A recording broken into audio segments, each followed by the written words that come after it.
ओम नमः शिवाय। ओम नमः शिवाय। माता काली की सवारी क्या सच में आती है? ये बातें हम आपको पूरी सभी विस्तार के साथ बताएंगे। क्या माता काली की सवारी सच में आती है? माता काली इंसान के शरीर में सच में आती है, जो हम बहुत सारी वीडियो में यूट्यूब पे हमने देखी है, जो कि औरत पर भी माता काली आती है तो वो खेलती है, अगर मर्द पे आती है तो मर्द भी खेलता है। तो ये हम पूरा आपको पर्दाफाश करेंगे कि माता काली क्या स्वयं आती है, जहाँ को भूत प्रेत आते हैं, जहाँ कोई और नेगेटिव शक्ति आती है, ये पूरा हम आपको बताएंगे। अगर आपको कोई कमेंटों में अगर कोई बात पूछनी हो तो आप हमें पूछ सकते हैं। आप हमें कोई भी बात पूछ सकते हैं, हम उसका रिप्लाई ज़रूर देंगे। तो चलिए बताते हैं इस वीडियो में क्या असलियत में माता काली शरीर में आती है, ये पूरा विस्तार के साथ बताएंगे।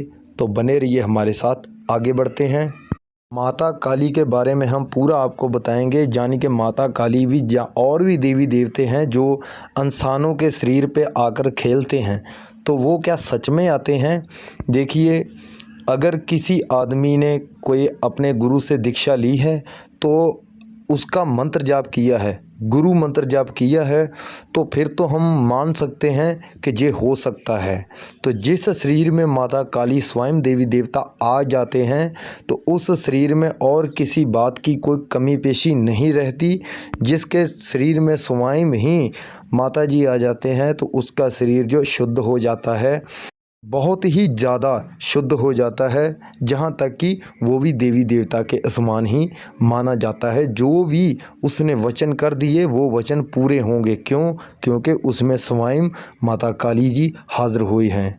तो देखिए, अगर किसी ने मान सकते हैं कोई लेडीज़ है, जहाँ कोई लड़का है, जहाँ कोई लड़की है, जहाँ कोई भी है, ठीक है, अगर उसके शरीर के ऊपर माता काली जी आते हैं तो अगर उसने कोई बीज मंत्र जाप नहीं किया, कोई गुरु मंत्र नहीं किया और भी कोई मंत्र जाप नहीं किया, तो उसके शरीर के ऊपर माता काली स्वयं नहीं आती। उसके ऊपर हमेशा भूत प्रेत ही आते हैं। माता काली जिसके शरीर में स्वयं आ जाती है उसका शरीर सभी शक्तियाँ जो उसके शरीर में आ जाती है। जब वो चली भी जाती है माँ काली तो भी उसकी ऊर्जा उस इंसान के शरीर में रहती ही रहती है। जिसके शरीर में माँ काली स्वयं आ जाती है उसका यही मतलब होता है कि वो इंसान चारों तरफ से शुद्ध है, बहुत ही अच्छा है। इसीलिए ही माँ काली स्वयं उसके शरीर में आती है। तो देखिए, अगर ये ऐसी शक्तियाँ स्वयं आ जाती है इंसान के शरीर में तो उसका जो शरीर है वो इतनी शक्ति कभी भी शक्ति इतनी ज़्यादा तीव्र और शक्ति बहुत ज़्यादा तीव्र होती है। माँ की देवी देवती सभी की शक्ति बहुत ज़्यादा पावरफुल होती है, तो नॉर्मल इंसान उसको नहीं झेल सकता। ठीक है, तो ये बात तो यही होती है कि उसमें भूत प्रेत ही आते हैं, माँ काली स्वयं नहीं आती। अगर किसी ने कोई मंत्र जाप किया है, कोई भी मंत्र जाप हो सकता है, किसी भी प्रकार का हो सकता है, गुरु मंत्र हो सकता है, और भी बहुत सारे मंत्र है। अगर कोई भी वैसा मंत्र जाप किया है, 1.25 लाख से ऊपर किया है, तो फिर तो मान भी सकते हैं कि देखिए, फिर तो मान भी सकते हैं। हमारा यही कहना है, मान तो सकते हैं लेकिन हमारा जो दिल है, हमारा जो दिमाग है, हमारा जो मन है वो अंदर से नहीं मानता। कितना भी पवित्र हो जाए आदमी, लेकिन उसके शरीर के अंदर देवी देवता खुद कभी नहीं आते, चाहे उसने कितना भी मंत्र जाप किया हो। ये तो सिर्फ बोलने की बातें हैं कि आ सकती है।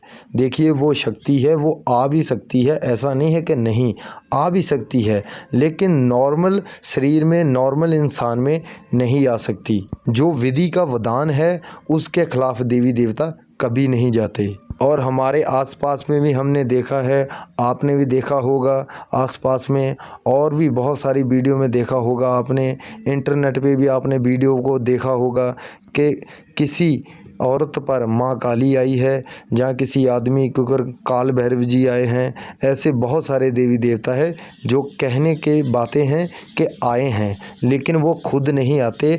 उसके कहने का मतलब यही है कि देवी देवता जो है, कोई भी देवी देवता है, वो किसी भी इंसान के अंदर कभी नहीं आते। ये बात हम आपको कन्फर्म कर दी है। अगर आप फिर भी चाहते हैं कि माँ काली हमारे शरीर के अंदर प्रवेश करे तो आप ऐसा कीजिए कि माँ काली की आपने दीक्षा लेनी है। जो भी भक्त होगा माँ काली को मानता होगा आपने उससे दीक्षा लेनी है, वही आपको गुरु मंत्र बताएगा। और जब आपने गुरु मंत्र का बहुत सारा जाप कर लिया, बहुत सारा 1.25 लाख से ऊपर 2-2.5 लाख माला जब आपने कर ली, तो उसके बाद ही आपके शरीर के अंदर जो ऊर्जा है उस मंत्र की वो समाहित होती है। तब जाकर आप देवी देवता से बात कर सकते हैं, तब जाकर देवी देवता को देख सकते हैं।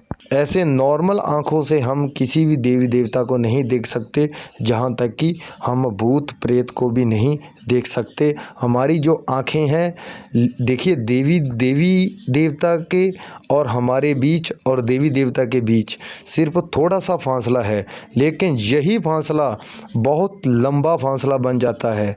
देखिए आपने प्याज देखा है, प्याज का छिलका देखा है ना, बस उतना फ़र्क है। प्याज के छिलके जैसा ही बस इतना ही फासला है, यही फासला बहुत लंबा फासला बन जाता है। देखिए देवी देवता को अगर आप चाहते हैं हासिल करना, देवी देवता की शक्ति हासिल करना चाहते हैं, तो आपने उनका मंत्र जाप करना पड़ेगा, गुरु दीक्षा लेनी पड़ेगी, और साथ ही साथ आपने अपने आप को बहुत ज़्यादा शुद्ध कर लेना है। गाली गलौज बंद कर देना है, लड़ाई झगड़ा बंद कर देना है। किसी को अगर आप देखते हैं, किसी लड़की को देखते हैं, चाहे वो जैसे आपकी बहन है, अगर आप बाहर किसी लेडीज़ को देखेंगे तो उसको भी आपने बहन के नज़रिए से ही देखना है। ये सभी चीज़ें आपने बदलनी होगी, तब ही जाकर आप देवी देवता की शक्ति को हासिल कर पाएंगे, देवी देवता को मजबूर कर पाएंगे। जब भी बुलाएंगे वो आपके सामने आएंगे। अगर आप ऐसे उनके नियम का पालन करेंगे तब ही जाकर शक्ति को हासिल कर पाएंगे, वरना आप नहीं कर पाएंगे। देवी देवता को पाना है अगर, तो उनको पाना बहुत ज़्यादा आसान भी है और बहुत ज़्यादा कठिन भी है। जो भी साधना के मार्ग में घुस जाता है, जब वो अंदर घुस जाता है अच्छी तरह से, तब जाकर पता चलता है कि उसके अंदर कितने धागे हैं और किस धागे को पकड़कर हम पार लगेंगे और किस धागे को पकड़कर नीचे जाएंगे। वो सभी धागे जब हम साधना के अंदर घुसते हैं तब जाकर पता चलता है। बाहर से तो ऐसा लगता है कि साधना ही करनी है, बैठकर कर लेंगे, लेकिन साधना करनी सबसे कठिन है। अगर कोई कर भी लेता है, शक्ति को हासिल कर भी लेता है, तो उस शक्ति को चलाना उतना ही ज़्यादा कठिन होता है। शक्ति को हासिल करना बहुत आसान है, लेकिन जब उसको चलाना पड़ता है तो चलाना सबसे ज़्यादा दिक्कत वाली बात होती है। तो इसीलिए कहते हैं कि देहदारी गुरु बनाना बहुत ज़रूरी है। अगर किसी मेरे बहन भाई को किसी बात का नहीं पता चला तो वो हमें कमेंट सेक्शन में मैसेज करके पूछ सकते हैं। तो लाइक शेयर सब्सक्राइब करना मत भूलिए, बाद में आप भूल जाते हो तो प्लीज़ अभी कीजिए। अब हमें इजाज़त दीजिए। ओम नमः शिवाय, वंदे मातरम।